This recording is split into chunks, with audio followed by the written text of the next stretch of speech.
بعض بھائیوں کی کوشش سے الحمدللہ آج آپ کی اس مبارک مسجد میں سلفیت سیمینار کے تحت یہ پروگرام کیا جا رہا ہے، اور یہ جو آج کا دوسرا موضوع ہے، یہ موضوع ہے کہ اختلافات کا حل کیا ہے۔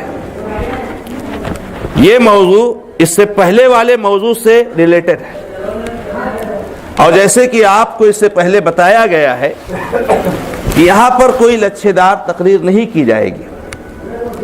آپ لوگوں کو سلفیت سے متعلق کچھ باتیں بتائی جائیں گی، ان کو سکھایا جائے گا، ان کو سمجھایا جائے گا، اور یہی چیزیں مفید ہوتی ہیں میرے بھائیوں۔ آج کل جو لچھے دار تقریروں کا سلسلہ چل رہا ہے، آپ خود ہی سوچیں کہ جو لچھے دار تقریریں ہوتی ہیں، بہت بڑے بڑے لچھے دار مقررین آئے ہوں گے، آپ نے کئی تقریریں سنی ہوں گی، لیکن آپ نے کیا حاصل کیا؟ آپ گلف میں جاتے ہوں گے، میں بھی سعودی عربیہ میں گیا ہوں، رہا ہوں، میں نے دیکھا ہے کہ وہاں پر کوئی اس طرح کے لچھے دار مقررین نہیں آتے ہیں۔ ایسے دروس ہوتے ہیں، مجالس ہوتے ہیں، علمی جو ہے کیا نام ہے محاضرات پیش کیے جاتے ہیں اور لوگ سیکھتے ہیں۔ تو اپنا ذہن یہ بناؤ میرے بھائیوں، اور یہ جذبہ اپنے اندر پیدا کرو کہ دینی دروس کو سنجیدگی سے سنو، غور سے سنو، ان کو سمجھنے کی کوشش کرو۔ ہم لوگ کے منہج میں نعرہ تکبیر اور واہ واہ والا سلسلہ نہیں ہے۔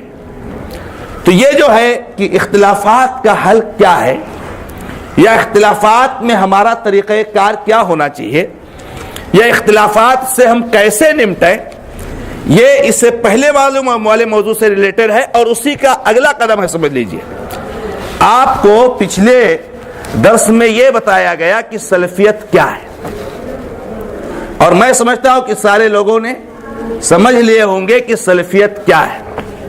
کوئی بھی ایک آدمی کھڑے ہو کے بتا دے کہ سلفیت کیا ہے، کوئی بھی کھڑے ہو کے بتا دیجئے تاکہ ہم آگے چلے۔ سلفیت کیا ہے؟ سلفیت کا تعارف ہو چکا ہے، سلفیت کیا ہے کوئی بتائے؟ کوئی نہیں سمجھا؟ جی بتائیے۔ صحابہ، تابعین، اتباع تابعین نے جس طرح سے قرآن اور سنت کو سمجھا، اس فہم کو سلفیت ہے۔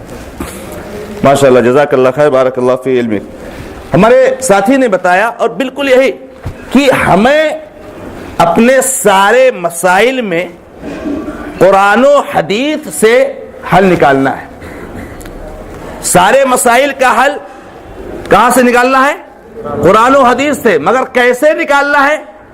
جو خیر القرون ہے اور خیر الناس جو ہیں، جن کو نبی علیہ السلام نے افضل قرار دیا ہے، صحابہ اور تبع تابعین اور اتباع تابعین، تو ان کا یہ لوگ جو ہے، جو افضل القرون ہیں، افضل الناس ہیں، ان کے فہم کے مطابق انہوں نے جیسے قرآن کو سمجھا ہے، انہوں نے جیسے حدیثوں کو سمجھا ہے، انہوں نے جیسے قرآن اور حدیث کی تفسیر بیان کی ہے، اس کے مسائل بیان کیے ہیں، ان کے فہم کے مطابق ہمیں قرآن و حدیث کو سمجھنا ہے، اور اس طرح سے اپنے مسائل کا حل نکالنا ہے۔ اسی کو کہا جاتا ہے فہم الکتاب والسنتی علی فہم السلف الصالح۔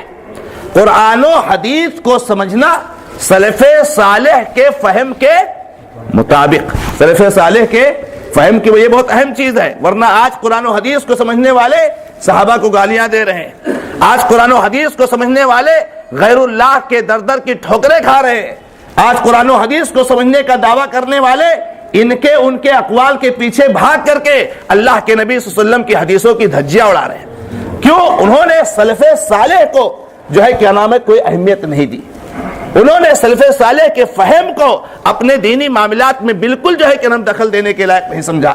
تو ہم لوگ اس بات سے ممتاز ہیں، اسی لیے ہم کو سلفی کہا جاتا ہے، کہ سلفی یعنی نسبت ہے سلف کی طرف، اور اسی طرح اہل الحدیث کہا جاتا ہے، یا جو ہے اہل السنہ والجماعہ کہا جاتا ہے، اہل الاثر کہا جاتا ہے، اصحاب الحدیث کہا جاتا ہے، یا محمدی کہا جاتا ہے، جو بھی ہے یہ سارے نام جو ہے کہ نام ایک ہی منہج کے ہیں۔ تو اب جب یہ آپ نے سمجھ لیا کہ قرآن و حدیث کو صحابہ کرام کے فہم کے مطابق سمجھنا اور ان کے سمجھ کے مطابق اپنے مسائل کا حل نکالنا، یہ جو ہے کیا نام ہے سلفیت ہے۔